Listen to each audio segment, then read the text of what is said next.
किसानों को अपनी फसलों का अच्छा दाम मिल सके, इसको लेकर सरकार ने भले ही समर्थन मूल्य खरीदी केंद्र बनाए हों और किसानों को तमाम सुविधाएं देने में दावे भी किए जा रहे हों, लेकिन खरीदी केंद्रों पर संचालकों की मनमर्जी के चलते आज भी इन केंद्रों पर हालात बद से बदतर हैं। दरअसल पूरा मामला मुंगावली की नवीन कृषि उपज मंडी में बनाए गए एक समर्थन मूल्य खरीद केंद्र का है, जहां आज की खरीद केंद्र पर किसानों को कोई भी सुविधाएं नहीं मिल पा रही हैं जो उन्हें मिलना चाहिए। लिहाजा खरीदी केंद्र मन मर्जी से संचालित किए जा रहे हैं। ऐसा ही कुछ शनिवार रात देखने को मिला, जहां प्राथमिक कृषि शाखा सहकारी संस्था मर्यादित केंद्र की शिकायत के बाद तहसीलदार ने अपनी राजस्व टीम के साथ इस केंद्र का औचक निरीक्षण किया। इस दौरान केंद्र पर भारी अनियमितता सामने आई, जहां किसानों के लिए न तो पानी की कोई व्यवस्था थी और न ही धूप से बचने के लिए कोई इंतजाम किए गए थे। वहीं सबसे बड़ी बात तो यह सामने आई जब तहसीलदार ने तोल कांटे का निरीक्षण किया। इस दौरान तोल कांटा हर बार एक ही बोरी का अलग अलग वजन बता रहा था, जिस पर के तहसीलदार ने मौके पर ही खरीदी केंद्र की अनियमितताओं को लेकर पंचनामा भराया। इंडिया आज तक के लिए अशोकनगर से वीरेंद्र कुमार ओझा की रिपोर्ट। सर, आज जो खरीदी केंद्र का निरीक्षण किया है, क्या मामला पूरा?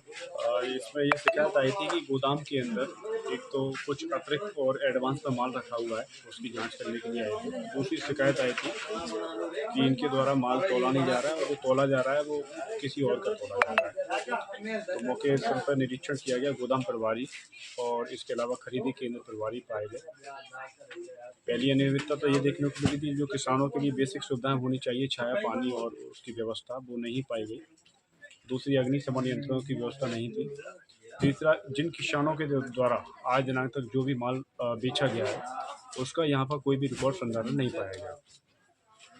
इन सभी बिंदुओं के संबंध में उसको निर्देशित किया गया कि इनका संधारण करें। गोदाम के अंदर जिसकी मुख्य शिकायत थी उसकी जांच की गई, जिसमें पाया गया कि गोदाम के अंदर पीडीएस और मध्याह्न भोजन और अपने आंगनबाड़ी केंद्र और अन्य विभिन्न योजनाओं में जो राशन वितरण किया जाता है, जिसमें चावल और गेहूं के स्टैक पाए गए।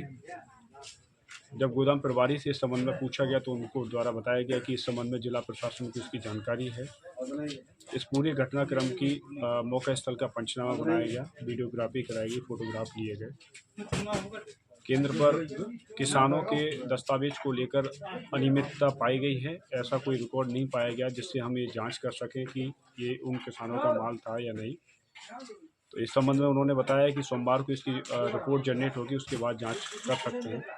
दूसरी चीज़, एक और कमी पाई गई थी, जिन किसानों का माल 4 अप्रैल को तुला था उनकी आज दिनांक तक अनाज खरीदी पावती नहीं दी गई है। इसके लिए भी निर्देशित किया गया है कि जिनसे भी माल खरीदा जाए उनकी पावती दी जाए।